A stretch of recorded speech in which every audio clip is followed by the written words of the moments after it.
শুভ সকাল সকলকে। আজ 25শে ডিসেম্বর বুধবার, সকাল এখন 10:30 মতো বাজে। গতকাল থেকে ওয়েদারটা এত বাজে হয়ে আছে, এত বেলা হয়ে গেল তাও সূর্য সেই মেঘে ঢাকা, আর সাথে ঠান্ডাও পড়েছে বেশ গায়ে লাগার মতো।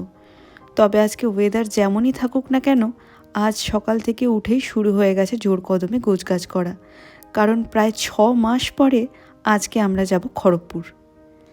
এই যে এইদিকে মোটামুটি আমাদের সমস্ত লাগেজ রেডি হয়ে গেছে। 1 2 3 4 5 6। আমরা যেখানেই যাই না কেন, সেটা 2 দিনের জন্যই হোক বা 4 দিনের জন্য, এই 4 থেকে 6টা লাগেজ আমাদের হয়েই যায়। বহুদিন বাদে আজকে ব্যাগপত্রগুলো গোছানো হয়েছে দেখে আজ মেয়েও ভারী খুশি। মনে মনে ও ঠিক বুঝে গেছে আজকে আমরা সবাই মিলে বেড়াতে যাচ্ছি। হার্ট বানিয়েছো? হার্ট বানিয়েছো?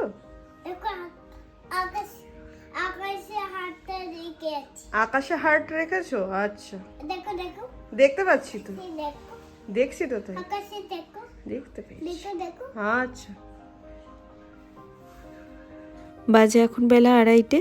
সবাই মিলে তৈরি হয়ে ব্যাগপত্র নিয়ে চলে এসেছি আমরা নিচে। গাড়িতে এবার এক এক করে সব তোলা হলেই দেব আমরা রওনা।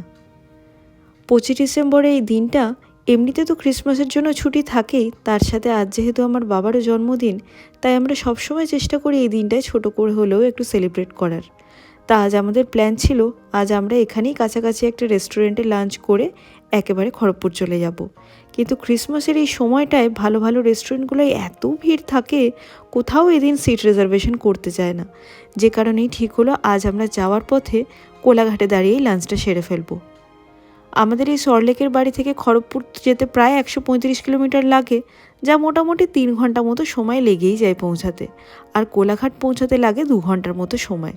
তাই ঠিক করা হলো কোলাঘাটে যদি লাঞ্চটা করা হয় তাহলে বাড়ি পৌঁছাতে দেরি হয়ে যাবে, এই চিন্তাটাও মাথায় থাকবে না, আর ভরপেট খাওয়া দাওয়া সেরে ঘন্টার পর ঘন্টা গাড়ি চালানোর কষ্টটাও হবে না।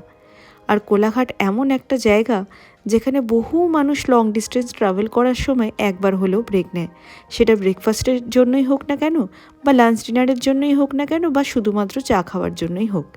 যে কারণে অন্যান্য জায়গার তুলনায় এই জায়গায় বেশ কিছু ভালো ভালো রেস্টুরেন্ট আছে। তা আজকে তারই মধ্যে একটা ভালো জায়গা দেখে দাঁড়াবো, যেখানে নর্থ ইন্ডিয়ান, মুঘলাই বা বাঙালি খাবার দাবার পাওয়া যাবে। কারণ আমাদের তো যেমন তেমন, কিন্তু যার উপলক্ষে আজকে এত আয়োজন তার আবার এরকম খাবারই পছন্দ। গল্প করতে করতে প্রায় অনেকটা রাস্তায় চলে এলাম। একভাবে বসে থাকতে থাকতে মাঝে একটু চোখটা লেগেই গেছিল। হঠাৎ ঘুমটা ভাঙায় বাইরের দিকে তাকাতেই বুঝলাম বেলা অনেকটাই হয়ে গেছে, সূর্যও পশ্চিম আকাশে ঢলে পড়েছে। তবে গাড়ির জানলার কাঁচ দিয়ে দূরে মেঘের ফাঁকে সূর্যের কমলা রঙের ওই মিষ্টি আভাটা অসম্ভব সুন্দর দেখতে লাগছে। পৌঁছে গেছি প্রায় কোলাঘাটে। এই যে সেই বহু পরিচিত কোলাঘাট ব্রিজ, আর এই যে এই পাশে বাঁ হাতে ওই যে দূরে রেল ব্রিজটা। এই জায়গাটা দিয়ে যতবার যাই বারবার মনে পড়ে সেই ছোটোবেলার কথাগুলো। শীতের দিনে কত আসতাম কোলাঘাটের রূপনারায়ণ নদীর পাড়ে পিকনিক করতে, সে বলে বোঝানোর নয়। কিন্তু এখন আর সেসব দিন কোথায়। ব্রিজটা পেরিয়ে ডান হাতে বেশ কিছু ভালো ভালো রেস্টুরেন্ট আছে। সামনে থেকে কিছুটা গিয়ে ইউটার্ন নিয়ে এখানেই এক জায়গায় ঢুকবো আজকে লাঞ্চের জন্য।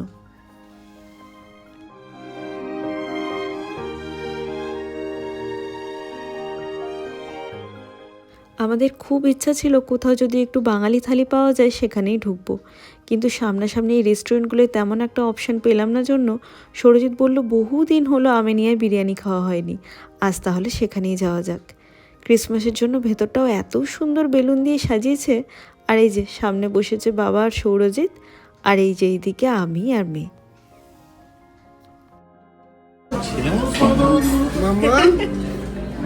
দেখো একটা হামি দিয়ে দাও। আরে লাভলি। আজকে কি মামা, আজকে কি কি হ্যাপি বার্থডে তো? দাদুকে একটু বলে দাও হ্যাপি বার্থডে।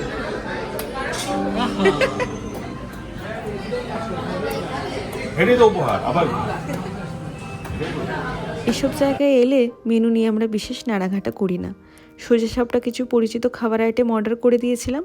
স্টার্টারে ছিল চিকেন মাটনের 2টো কাবাব প্রিপারেশন, সাথে লাচ্ছা পরোটা, চিকেন ভুনা, মাটন বিরিয়ানি, আর ডেজার্টে ছিল রাবড়ি মিহিদানা। সবকটা খাবারের টেস্ট বেশ ভালোই ছিল, তবে অবেলায় এত কিছু খেয়ে আর নড়াচড়ার মতো অবস্থা নেই। এখান থেকে আর 1 ঘন্টার রাস্তা, মাঝে কোথাও আর দাঁড়ানোর নেই, এবার সোজা রওনা দিয়েছি খড়গপুরের উদ্দেশ্যে। বছরের এই সময়টায় যেহেতু সৌরজিতের ইয়ার এন্ডিংয়ে ছুটি থাকে, যে কারণে এদিক ওদিক কোথাও 2-1 দিনের জন্য যাওয়ার হলে ওর খুব একটা সমস্যা থাকে না, তবে মুশকিল হয়ে যায় আমাদের অফিসে শুধুমাত্র 25শে ডিসেম্বরেই ছুটি, আর একটা দিনও ছুটি থাকে না, যে কারণে চাইলেও আমি বেশি দিন ঘোরার প্ল্যান রাখি না। কিন্তু এবার যেহেতু অনেক মাস পর বাড়ি আসা, তাই আর 7-5 না ভেবে 2-4 দিনের ছুটি নিয়ে চলেই এলাম।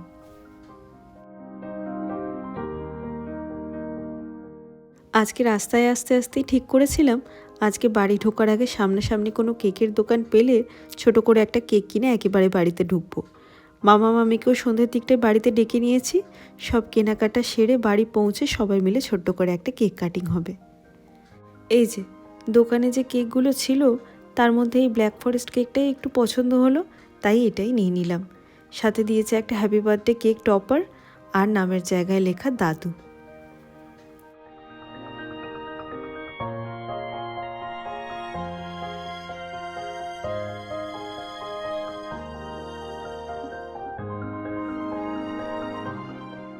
হ্যাপি বার্থডে দাদু বলো। ডিয়ার দাদু।